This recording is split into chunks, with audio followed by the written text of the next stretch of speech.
વિસાવદરના ધારાસભ્ય ગોપાલ ઇટાલિયા મહેસાણાની મુલાકાતે પહોંચ્યા। ગોપાલ ઇટાલિયાએ ઊંઝા ઉમિયાધામના દર્શન કર્યા।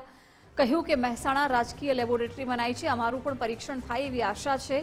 આગામી સમયમાં આપ પણ મહેસાણા મહાનગરપાલિકાની ચૂંટણી લડશે।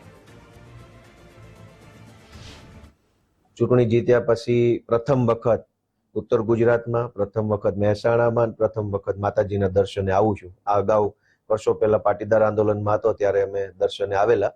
આ વખતે ફરીથી આવ્યો છું માતાજી પાસે આશીર્વાદ માંગવા કે અમારી એક સીટ આવી છે એની માતાજી થોડીક હજુ વધુ સીટો કરી આપે એવી પ્રાર્થના કરવા માટે હું અહીં આવ્યો છું।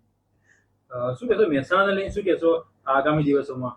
મહેસાણામાં અને આમ તો આખા ગુજરાતમાં લોકોને એક નવા રાજકીય વિકલ્પની જરૂર છે। વર્ષો સુધી ભાજપ કોંગ્રેસની પાછળ જનતાએ ખૂબ સમય ખર્ચ્યો છે, પરિણામ મળ્યું નથી।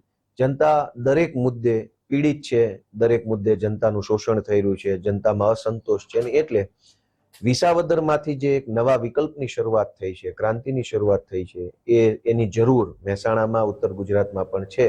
એટલે આશા રાખીએ કે મારી આ મુલાકાત પછીથી મહેસાણામાં અને સમગ્ર ઉત્તર ગુજરાત પંથકમાં એક નવી રાજનીતિની શરૂઆત થશે।